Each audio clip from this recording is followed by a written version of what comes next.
All right, so we will get started today. Today's panelist amongst us, we are very glad to welcome Ms. Arundhati Katdare. Just to give a very short introduction, I mean, the more I speak about her, the lesser it is, because she has been very, very active in the academic circuits and the corporate training industry. So she has close to 2 decades of distinguished experience being a seasoned professional in administration and marketing communications. She has a proven track record amongst multinational corporations, NGOs, and government organizations in both India as well as United Kingdom. So, with this versatile background, she has also been associated with top management in terms of streamlining operations in management, enhancing communication strategies, and supporting executive leadership. Her global exposure is typically shaped by roles both in UK as well as India related markets. That has given her a unique perspective and also given her the ability to navigate diverse cultural and organizational contexts. And that's where I think the skilling part of in her stems from, in terms of understanding people, in terms of interacting with people, bringing out the best in them in terms of their communication, yeah, and I would say unearthing the talent in individuals, and especially students of your age groups. And with regards to industry leadership and thought partnerships, she has also been very active in that space.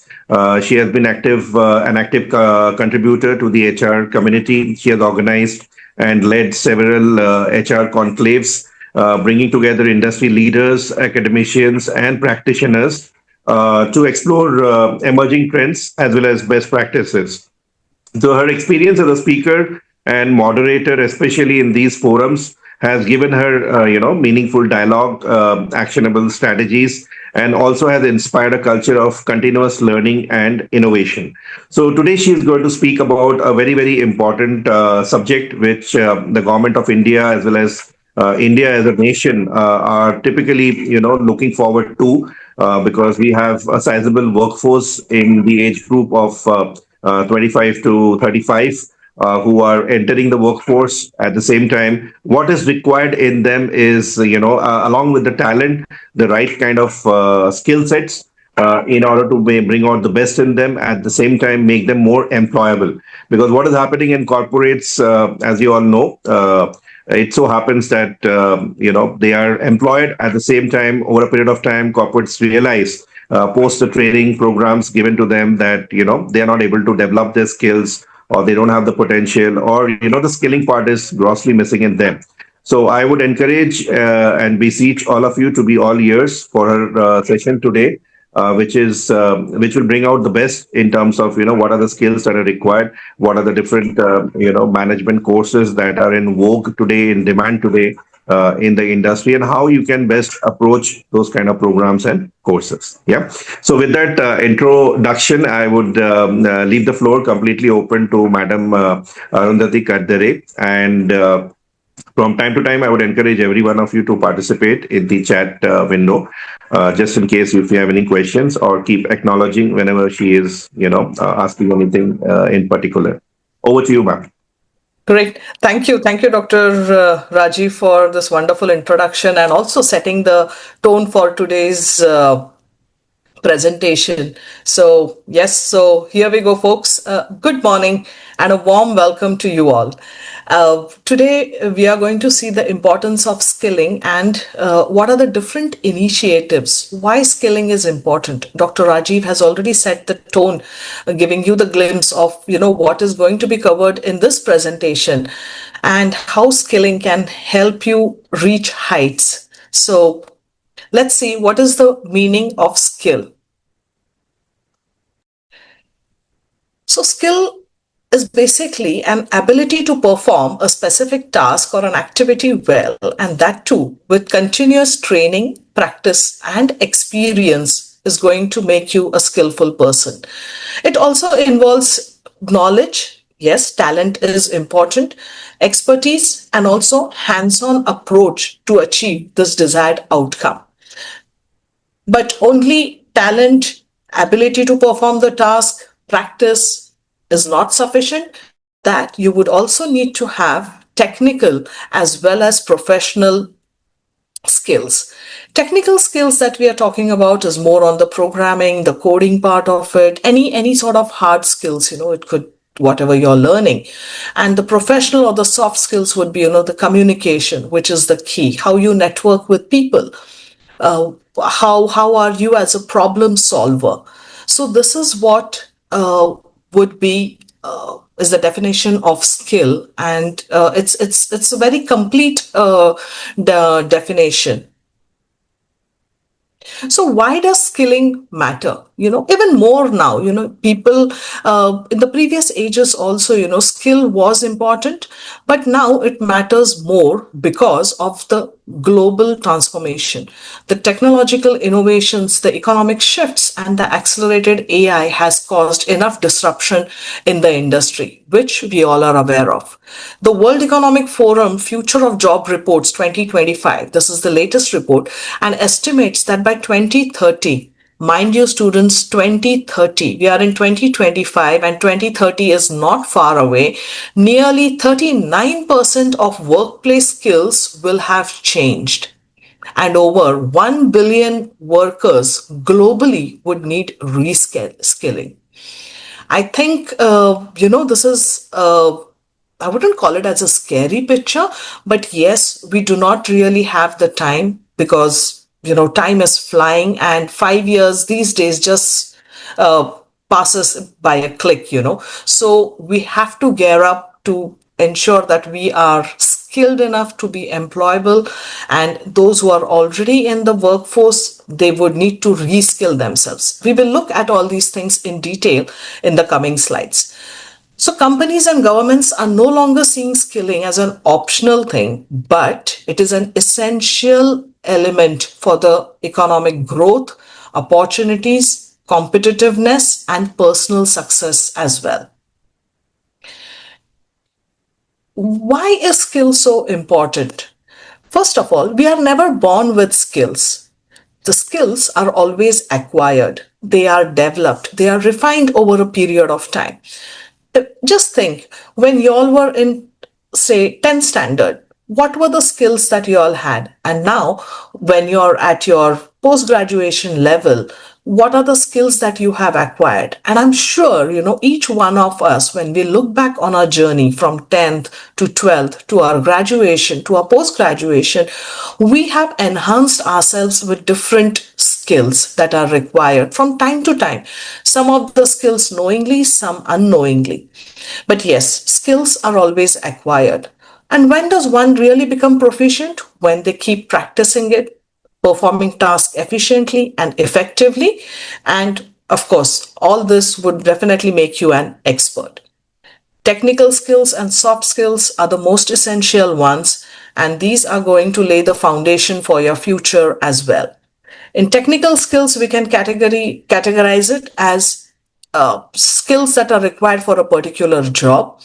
Say, if you are into digital marketing, you would need to know Google Ads, you would need to know how to create an SEO page, how to do the analytics, and how would you communicate this? And that would only be through soft skills. So, putting across your point to the management, to the client, and telling them, what the message that you want to deliver. So you would need to have good communication skills, teamwork, because we are going to work in teams, and good problem solving solutions are just a part of this.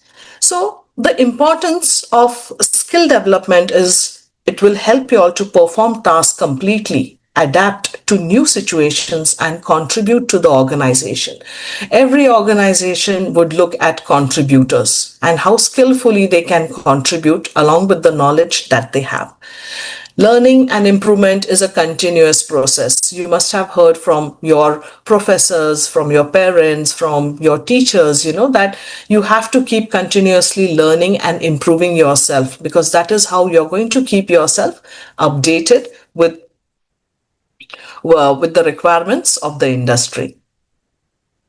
So let's have a look at what are the different initiatives the government is planning to help the skilling ecosystem.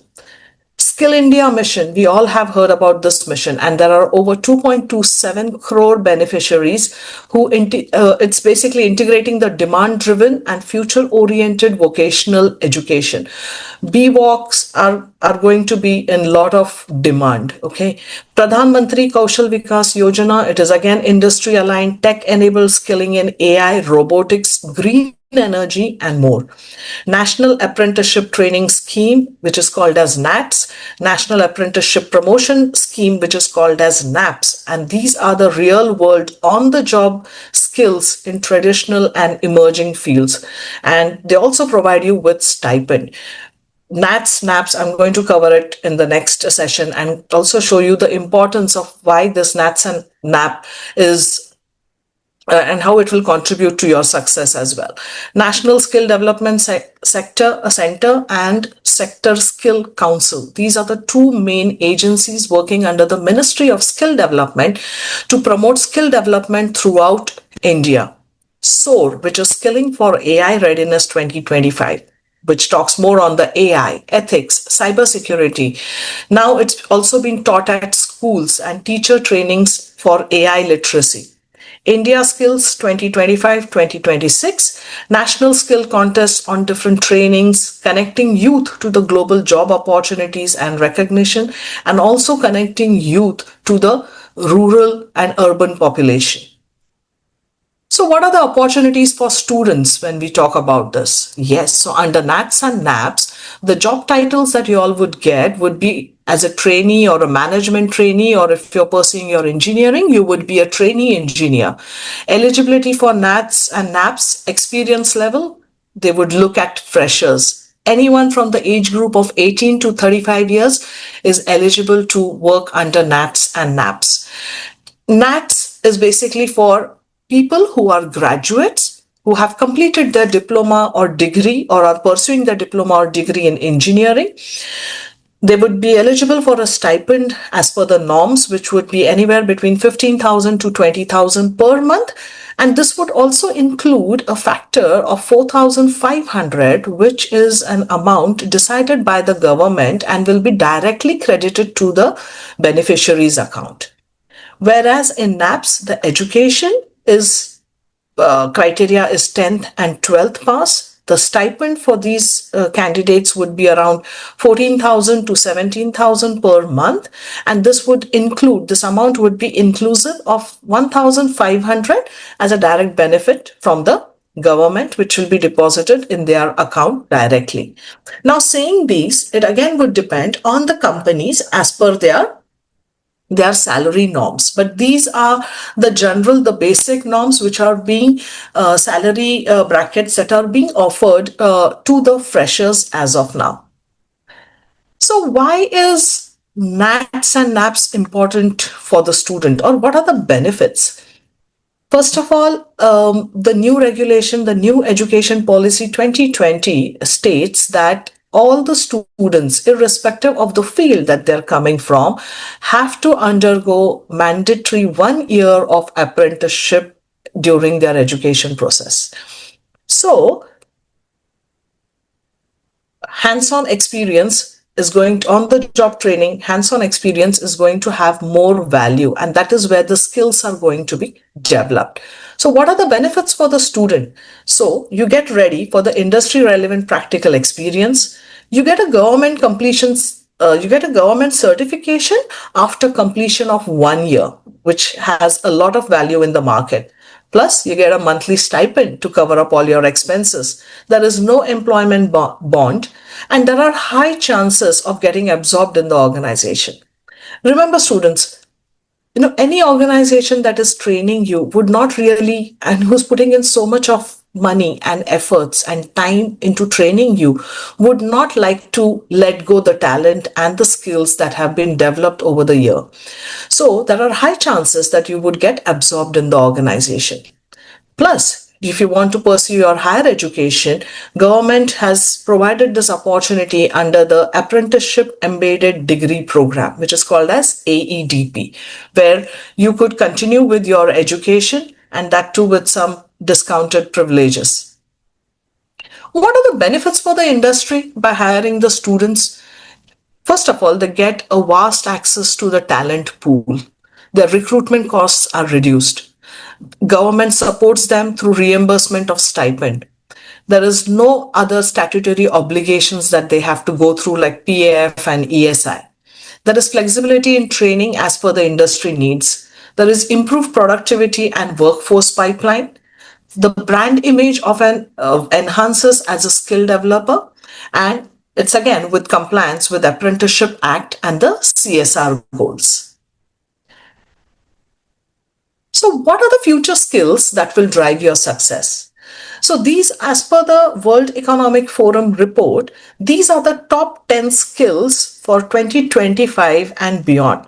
Again, students, it is 2025 and beyond. So, we are already in that age where we need to skill ourselves. The first and the most foremost thing is analytical thinking and complex problem solving.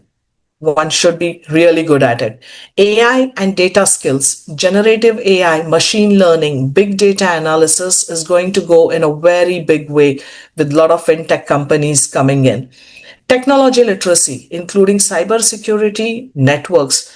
With more digitalization, more cyber threats are there. So technology literacy has to be there. Creative thinking, innovation, and active learning. Leadership and social influence. Resilience, flexibility, and agility. These days, they also call this as an adaptability quotient. We have emotional intelligence, we have emotional quotient, but adaptability quotient is something which is a new term in the industry, and people who are recruiting, industries that are recruiting would look at how quickly are you able to adapt to the changing situations. Curiosity and lifelong learning. Learning never ends. You have to be a student throughout your life. Talent management, environmental stewardship, and green skills. Companies who are into ESG, that is environment, sustainability, and governance, is going to be again one of the most important sector uh, to sustain the earth, to reduce the carbon footprints. So uh, ESG, people who are ESG compliant are industries would, outside investors would invest in those industries. Emotional intelligence and cultural competence. Yes, emotional intelligence is important. Empathy is going to be one of the most important factor for y'all when y'all get into the workplace. You have to be empathetic to others. I'm sure y'all would know what empathy means. So, what are the unique opportunities that are available in India? Manufacturing sector is going to come up in a very big way. So, there are going to be 2.2 million new jobs via the National Manufacturing Mission. E-commerce, there's going to be 25% growth, expanding beyond metros to tier 2 and tier 3 cities. Healthcare and renewable energy, 18 to 20% growth rate. The demand is surging for AI, cybersecurity, cloud, data, green skills, and the salary structures for this is going to be 30% more than the decided norms. The tech sector, obviously, 22% growth and 2 million plus cloud professionals are needed by the year 2025. So these are the unique opportunities. India is is the fastest growing economy, and we are opening a lot of new corridors. The government is opening new corridors like the Delhi Mumbai Industrial Corridor, Amritsar Calcutta Corridor, and these are going to create a lot of job opportunities in the coming years, and that too again very soon, because we are seeing that the World Economic Forum is saying that it's 2030, 2025 to 2030. So you are in the right, you're boarding the bus right in time. So there are going to be lot many opportunities for y'all. So what are the target sectors that are going to emerge with this? Manufacturing and engineering. So initiatives like Make in India, Industry 4.0, they are creating a strong demand for skilled professionals in smart manufacturing and automation. logistics and infrastructure. I just mentioned to you all the corridors that are open to the in the to India. So there are going to be a lot of mega projects, airports, railways, ports are going to be one of the next big sector in India. Hospitality, travel and tourism. People are now, since it's affordable for any middle class person to travel abroad as well, but people are going to go more into experiential traveling. And then with the integration of technology like AI and VI, the future could be, you could just be sitting in the house with your VR goggles, and you would be traveling the world. You don't even have to move out of your house or meet people. Wow. Healthcare and life sciences. Yes, with so much of logistics coming in, the e-commerce coming in, healthcare and life sciences is the next big thing. So again, they would be looking for more tech savvy and healthcare professionals. E-commerce and digital retail. The online sector is going to boom like crazy. Changing preferences of the consumers is going to be one of the major thing for e-commerce and the digital revolution. So in this, they would be looking for digital skills and analytics experts. Renewable energy and sustainability. Again, a long way to go, and the most in thing. There are going to be plenty of jobs in the solar sector, solar, wind, and energy management. And India is going to target the most ambitious sustainable goals. Financial services and fintech, blockchain, digital banking, financial analysis are surging, and fintechs are getting very modern these days. So, I mean, we have hardly visited banks in the past couple of years because UPI has caused so much of convenience to us that we don't even have to carry money or visit the banks to withdraw cash. I think visit to the ATM is like, oh, we should go to the ATM and withdraw cash now. Technology and IT services. This sector is going to be booming throughout. But again, you need to have relevant skills. You need to reskill and upskill yourself with the role of AI, data science, cybersecurity, and software development. So what would this hold new opportunities for you all? So let's have a look at the fastest growing roles. Again, students, I would like to point out it is again 2025, 2030. We are not really very far away. E-commerce and digital marketing is going to be the boom, supply chain and project management, green jobs, healthcare and care economy, nursing professionals, because India again is an aging population with the lifestyle that we have. The normal life expectancy of a person anywhere in the world is now more than 80, 85 years. Even if you talk about India, it is now almost 90 years. So there is going to be a lot of opportunities in the healthcare, the care economy, and old age homes as well. Teachers in the education sector, teachers have now to upskill themselves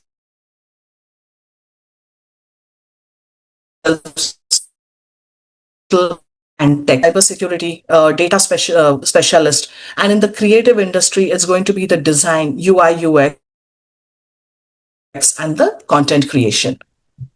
So what are the advantages of taking on this skilling revolution? And how can we as Indians benefit from this? Best thing is, they say, an early bird catches the worm. So start, tell me, and then I will do. No, be proactive and start early. Start training yourself that you all want to do to support the course that you're doing. Embrace early exposure. Build a future-proof skill portfolio. Combine your technical mastery with soft skills. Lifelong learning. Keep upskilling, reskilling, and upskilling yourself. Engage in different online courses like Coursera, Skill India Digital. Participate in hackathons, short boot camps, and apprenticeship is going to be mandatory. So there is not going to be any choice in it. You all would have to do it. And I think that is where you're going to get the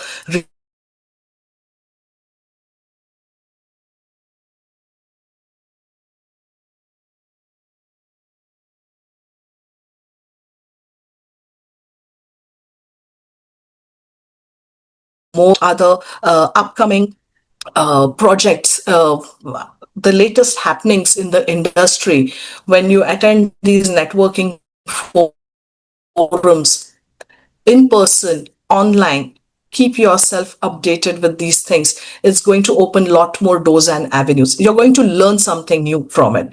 So do network.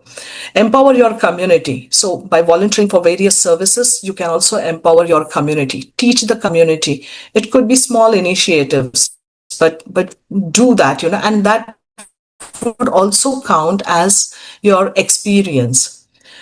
Choose sectors that you would like to focus on and build the skills according to your sector.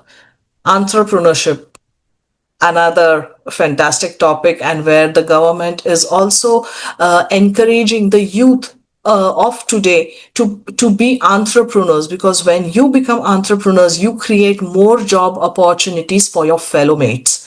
You can also employ people with experience, because there are so many layoffs that are taking place. Where would all these people go?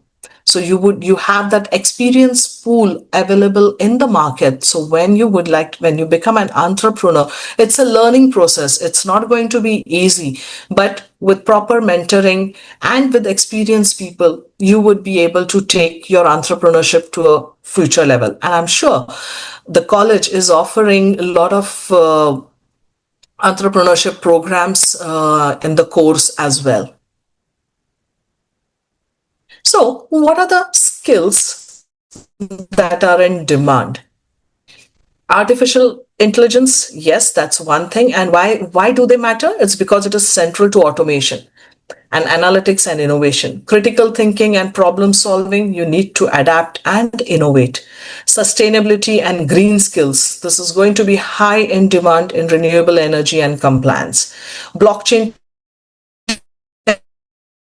technology, vital for the BFS and enterprise, and being open the big sector. Cloud and data analytics, backbone of digital transformation. Project management, which is again required across all the sectors, including infra. Infra is again going to come in big way. Services, digital marketing and content, e-commerce, the next big sector.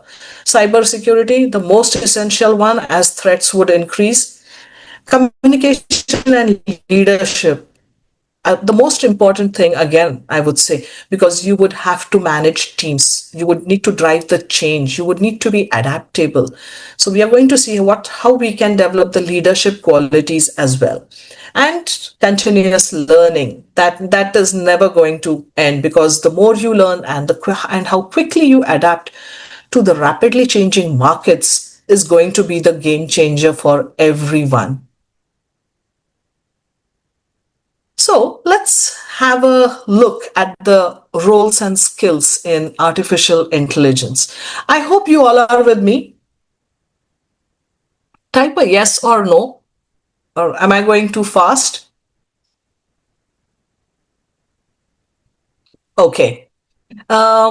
Yes, artificial intelligence, machine learning is the next big thing. So let's look at certain So let's look at certain job titles that are going to be there in this role. AI product manager. What are the business centric skills that are going to be required, and what are the frameworks that they would have to work on? So for an AI product manager, they would have to be working on the road mapping, vision, stakeholder management, the requirements, and the frameworks that they would have to work on would be Jira, Asana, Agile, Scrum, design thinking. Design thinking is the most important thing, I would say, and I'm sure the college would be offering you the design thinking module or conduct a course for you, and that's going to really help you transform and change your perspective in looking at things. Business intelligence analyst, Power BI, Tableau, Excel, advanced Excel is the key. Guys, please do learn these skills, because these are going to be the most important skill. Advanced Excel, BI, Tableau, SQL, these are going to be in the market. So please go and train yourself for these skills. Strategy consultant, market analysis, client advising. So you would also need to know what are the SWOT analysis, Porter's five forces, TAM, SAM, and of course you would be studying all this in the curriculum as well. Ethics manager, regulatory compliance is going to be most important. Segmentation, so various CRM platforms are also going to be important. Google Analytics. Change management. Again, we are back to change management. We are back to training, cross-functional communication, most important. So there are different quotas, 8 steps, PROCE, ADKAR. So one needs to be trained in this. So AI literacy is not only coding, but also, it is strong data-driven decision making. And basically, this ability is used to bridge the gap between the technical teams and the business strategy. I mean, you cannot go to a customer and talk to him with all the coding language or, with high words, because he is not going to understand. So when you're going to talk to the customer, you need to talk to him in a layman term so that it is easy for him to understand. You could be an expert in AI, but if you're not able to communicate what message you want to give to the customer or to the client, they might not be technically strong, they might not even be technical person as well, but how you communicate, your skill lies over there to transform the message and to make them understand. Digital marketing. So these are the important topics and sectors as well that are emerging, and they are going to be in a very long way. They're going to go very long way. Digital marketing, we have different jobs like a digital marketing manager, advertising, content marketing manager, social media, analytics and SEO. Analytics is going to be a big thing, guys. So what are the tools that you would need for it is like Google Analytics, Meta Ads, Canva, YouTube, influencing platforms, MailChimp, Meta Business Suites, Google Analytics, again Tableau, and LinkedIn, PR Newswire, Scout Social. So these are the various tools that are there, and all these courses are available on Coursera, Udemy, and other platforms. And I'm sure the college also would have subscriptions for these courses and tie up with these institutes for providing courses either free of cost or at a very, very nominal cost.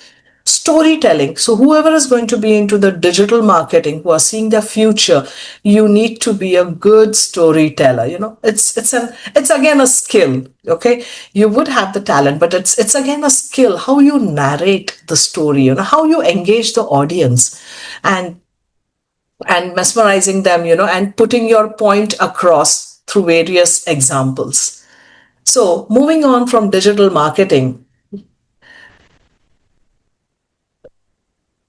leadership is going to be one of the important skill that one has to develop. Yes, everybody can be a leader, and yes, if you do not want to be a leader, you want to be a follower, you're welcome to do that, but still you would need to have the skills that are listed over here.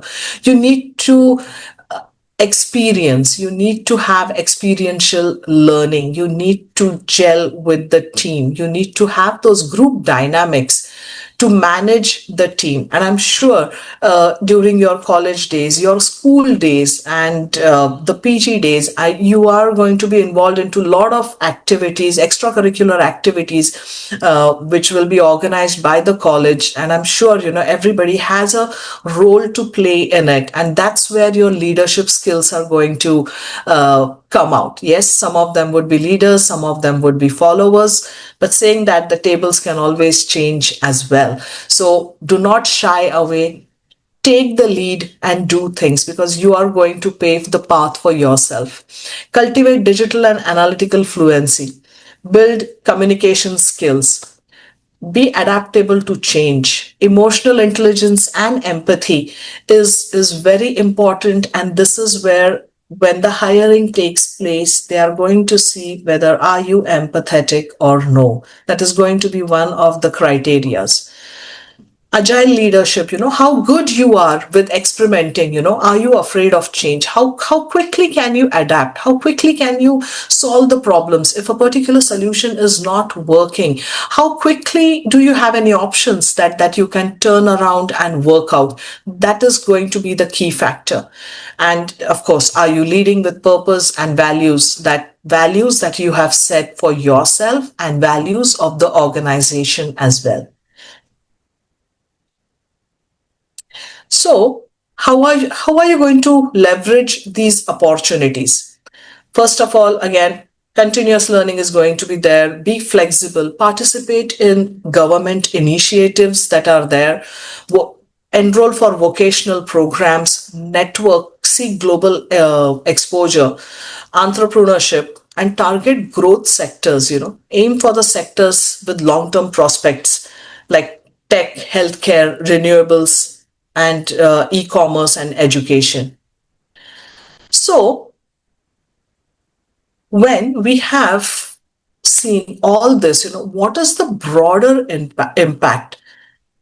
So, obviously, when you have the right talent, the right education, and the right skills, it is definitely going to benefit you all personally as well as for the organization.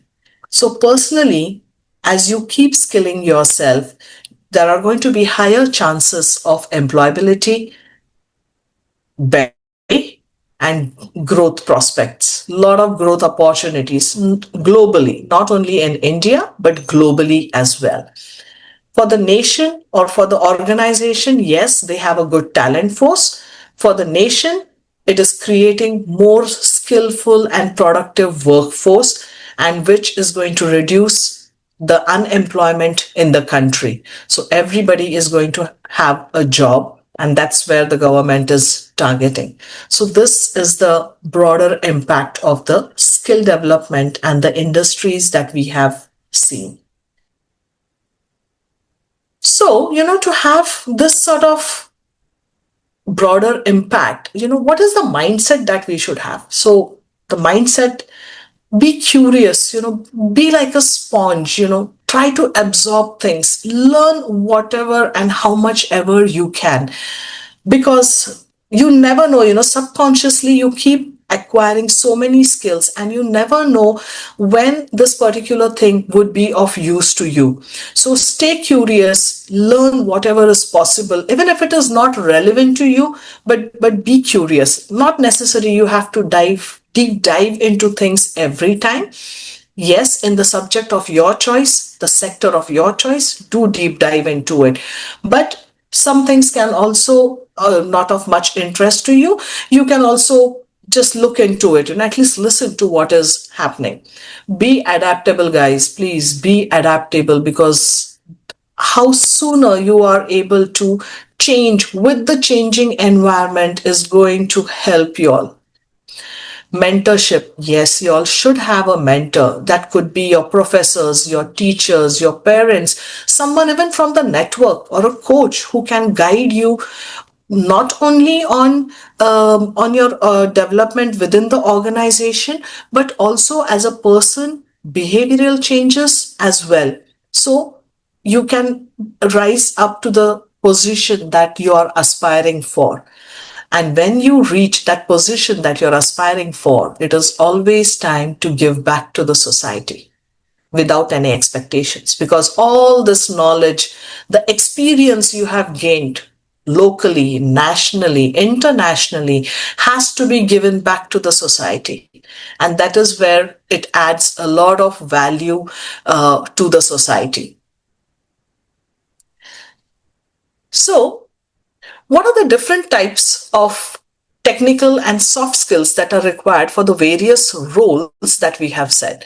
So, for in the healthcare industry, the technical skills that would be required would be the EHR, that is the employee health report, the telehealth, clinical data literacy, and soft skills, empathy, communication, and ethical way of behavior. Yes, because if we go to in the hospital and if somebody is rude to us, we wouldn't like it. We want people to empathize with us because we are not feeling well. We would like someone to communicate properly with us, give us good directions. So communication is the key. Renewable energy, solar, wind, engineering. So skills that would be required: problem solving, environmental stewardship.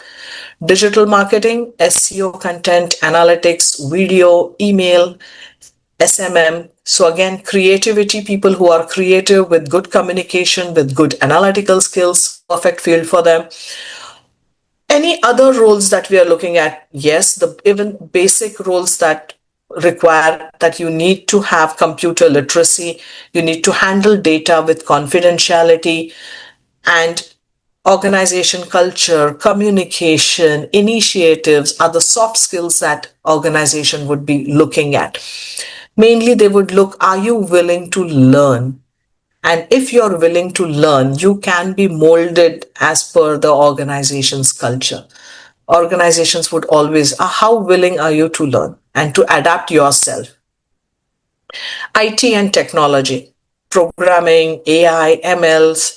So again, the soft skills that you would require for that would be problem solving, adaptability, and lot of teamwork. So you really need to have great team dynamics, good communication, and ability to handle different types of people, knowing the personality types of these people and trying to handle them in different way. So, we keep saying like, we have to acquire new skills, but how do we actually acquire them?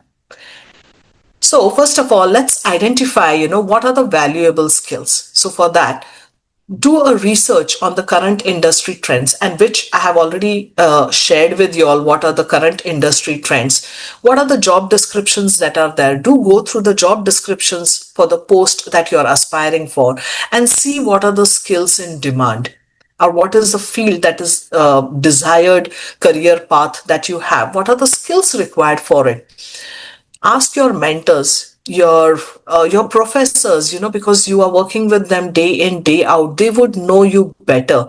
Aptitude tests that would also help you to understand how you are as a person and the skill sets that you have, and what skill sets you need to acquire if you need to move from one role to the other role. Aptitude test is an ongoing process. It never ends. We always say, that it's 10th standard and we do an aptitude test. After 12th, we do an aptitude test. But mind you, folks, aptitude test is even required at the age of 30, 40, 50, and 60 and beyond as well. It's a continuous process because we keep acquiring new skills every time. So do not hesitate or do not shy away from getting an aptitude test, because that is what will also keep you on track and in line with your personality and the skill sets that you have. Set clear and achievable goals. You all know about the SMART goals, specific, measurable, achievable, relevant, and time bound. Work on those. Work on the SMART goals. Do not get bogged down by larger tasks. Break it into small tasks. Achieve small tasks and be happy with it. Yes, and then you can move forward. Once you achieve one task, you can move forward and achieve the other. Choose the right learning methods. On the job training, you have already got your education, basic education done. On the job training is going to be the next most important thing. Job enrichment, enhancement, job rotation is going to make you more fulfilling and more enriching. Be it volunteering, be it working full time in the organizations, you could also apply your practical skills. Of course, upgrading yourself again with different skill sets, different courses, online courses, so you could learn from that as well. And apply it at the place where you're working. Create a structured learning plan. So develop your own curriculum, develop what you want to do, list down your activities for the day, spend time on that activity, and build a habit. Habit building is the most important thing. We often just leave these things, I'll do it later, but that later never comes. And the biggest distraction these days is the mobile, Insta. Once we are hooked onto it, we think, okay, we'll just scroll it for 5-10 minutes and I'll just see this reel and a particular post, and then you don't realize when 2 hours have passed by, and then we feel sorry for it. Oh, I've just wasted 2 hours. So habit building is really important, to keep the digital instas, Facebook, anything that is causing disturbance. We call them as time stealers. Somebody's calling you when you are actually busy with something, and a friend calls you. You could always politely say, that I'm busy, I'm studying right now, can you please call later? So the time stealers are the phone, friends, Instagram, Facebook. So these are the big time stealers. Practice deliberately and seek feedback. Seeking Focus on actively improving your weak areas. Make them your strengths. Okay. Whatever you are good at, don't just keep improving that, but improve your weak areas. If you're not good in advanced Excel, join a course and be an advanced Excel expert. You never know when the skills will be useful. Use feedback. Please keep taking continuous feedback from your mentors, from your friends, and improve yourself. Nobody is against you, but these feedbacks are going to help improve yourself. This is also a very common practice in industries as well, when before the performance appraisal or on a half yearly basis, feedback is taken from the managers or the peers, and then that is shared with the individual, the results of this feedback, and the training programs or the improvement programs are aligned for him or her. Track your progress and celebrate your milestones. So you can use journaling technique, and I'm sure you all know how to journal your things. Whatever are your achievements, whatever you have done so far, just jot it down, date wise, day wise, and then when you look a year later, you would know how far you would have come. Set milestones for yourself. When you achieve it, pat your back, treat yourself. But yes, that treat should be such that it motivates you to go ahead and achieve the next stepping stone that you have set for yourself. Continuous learning is the key. Proactively seek out opportunities to learn and grow. So with all these practical tips that I have shared with you all, making learning a daily routine, adapting your methods to your strengths, online learning, real world application, and networking, this is going to help you all to move further. I think this is just the concise version of what we have seen. Every person, I would like to put more focus on the adapt your methods to your strengths, because every person is different. Every person's learning style is different. Identify what is your learning style. Are you auditory?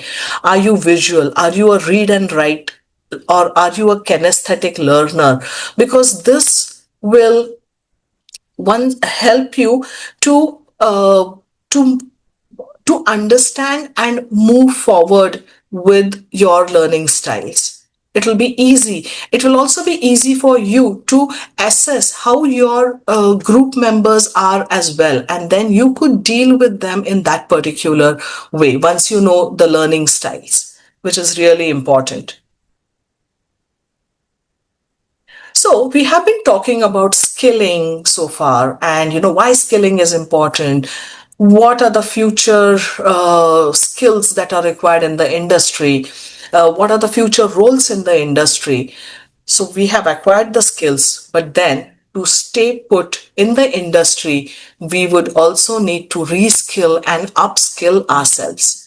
So after you have worked in the industry for a couple of years, we need to reskill. What does reskilling mean?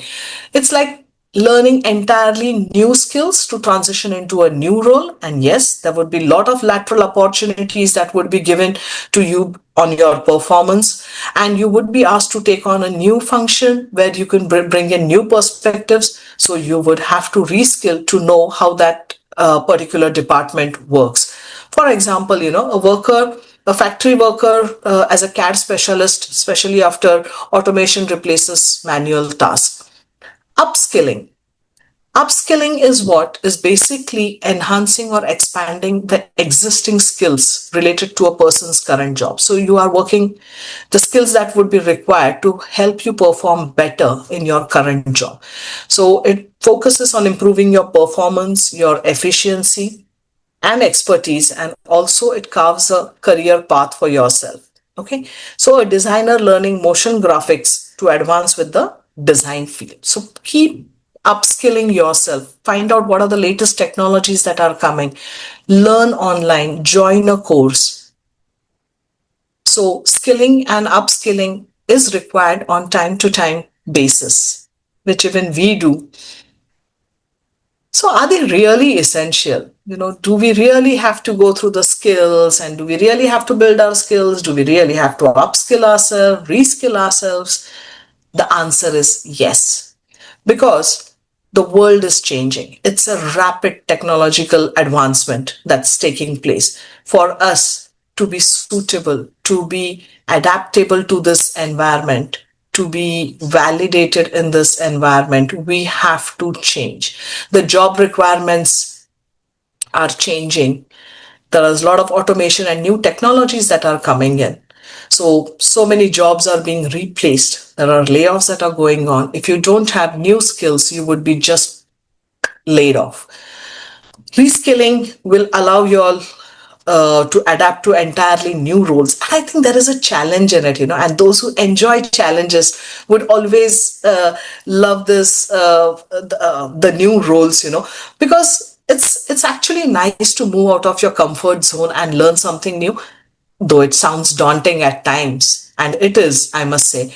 But once you sail through it, you feel, yeah, I mean, it was not that bad, and I could learn it. Yes, it did take me time.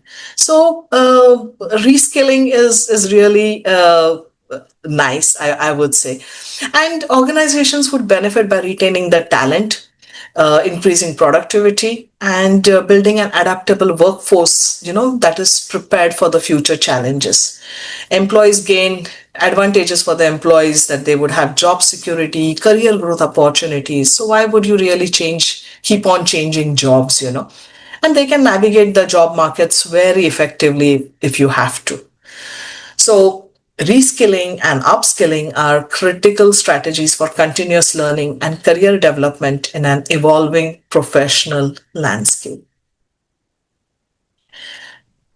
So change is the only constant thing that we all know.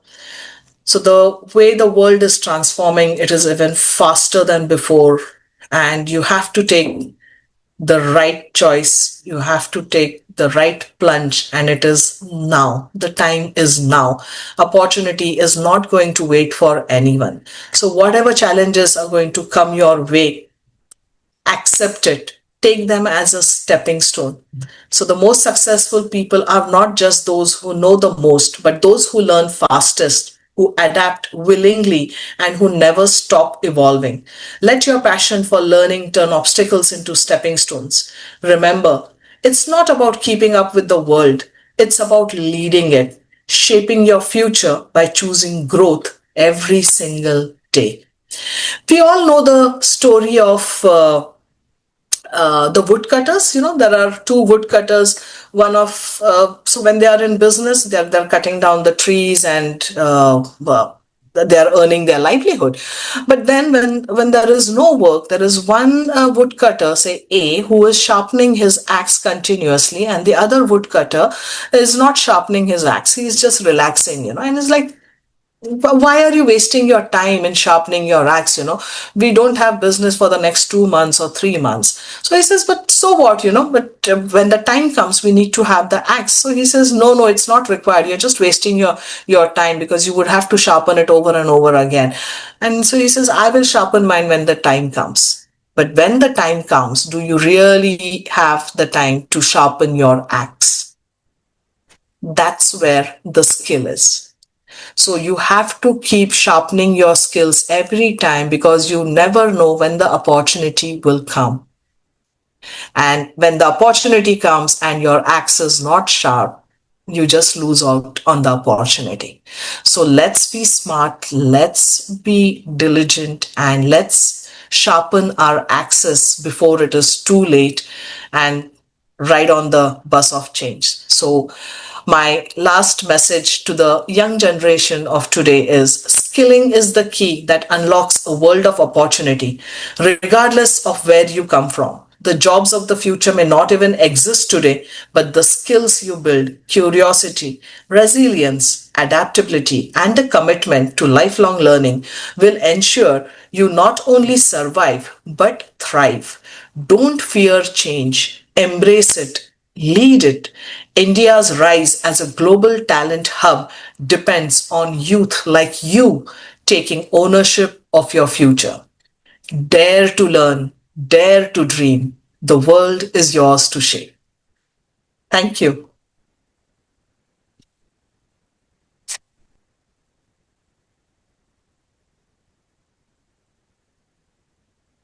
Any questions?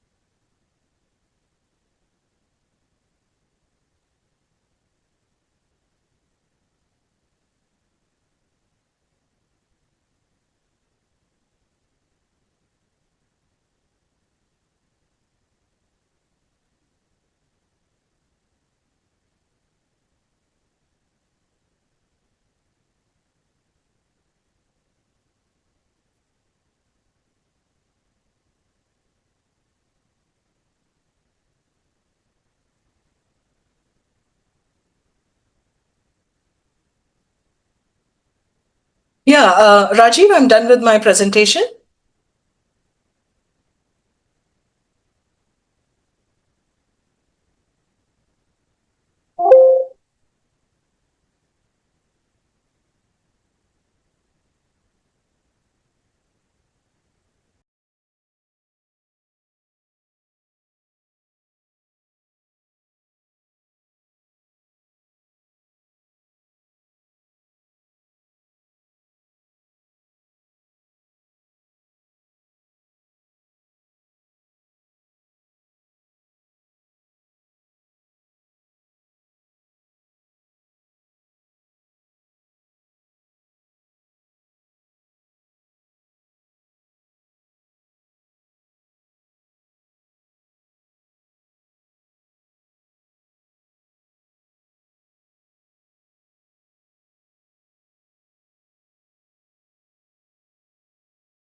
Ma'am, no questions from the student side. And session was really nice. Just a piece of vote of thanks from my side. On behalf of PCET, Pimpri Chinchwad University, School of Management, I, Dr. Saili Karande, extend my heartfelt gratitude to everyone who made today's masterclass series a resounding success. First and foremost, I would like to thank you, our distinguished speaker, Ms. Arundhati Katdare, for sharing insightful perspective on importance of skilling and initiatives. Your valuable guidance and practical wisdom have inspired us all to embrace continuous learning and actively participate in skill building initiatives, ma'am. Thank you very much, ma'am. We are deeply grateful to our Dr. Amit Patil sir, the entire team of School of Management for organizing and guiding this pre-induction masterclass series with such a dedication. Special thanks to Executive Director Dr. Girish Desai sir, Vice Chancellor Dr. Govind Kulkarni sir, and Pro Vice Chancellor Dr. Sudip Thepre sir. A big thank you to all my students and participants for their active involvement and enthusiasm throughout this series and session. Your presence has made this event more meaningful. Let us take forward the lessons we have learned today from the ma'am and continue striving for personal and professional growth. Thank you very much, ma'am.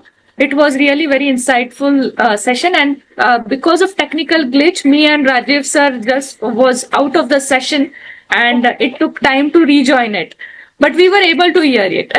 Great, thank you. I think that's really nice, and thank you so much. For giving me this opportunity to come and do this webinar for our students, our pre-induction batch. I would love to come and meet them personally as well. Whenever time permits or as per the schedule. You all have. I would like you're most welcome to the university, ma'am, to the one-to-one, face-to-face interaction with our students, ma'am. Sure. I will do that. So I would like to thank Dr. Rajiv Roy Chaudhary, for giving me. Sorry, I just got disconnected due to some net lag. Yeah. Dr. Saili just mentioned it, but I wanted to express a gratitude of thanks from my side as well. To Dr. Rajiv Roy Chaudhary for giving me this opportunity to conduct this webinar and talk to the students and the faculty. Big thanks to PCET, Pimpri Chinchwad School of Management for this opportunity. The Vice Chancellor, Pro Chancellor, Dean, Principals and Faculty. And for the benefit of the students, industry and academia relations, I would be more than happy to collaborate, with you all for the apprenticeship programs for our students. And let's take it forward and see how we could collaborate on this. Yeah, absolutely. We have been in the campus for a short while for some other work, but definitely we'll make it a point to engage with you on a couple of other activities, which is going on throughout the year. Yes. Right. So thank you so much once again, Arundhati, for your time. I'm sure you're quite busy, so maybe you can drop off now, while we continue with some other procedures. Okay. Yeah. Yeah. Thank you. Thank you, ma'am. Thank you. Yeah, thank you, ma'am. Yeah. We'll keep the link open, everyone, for some more time. Stali, ma'am? We can. Yeah. Maybe 10 minutes or so. Yes, sir.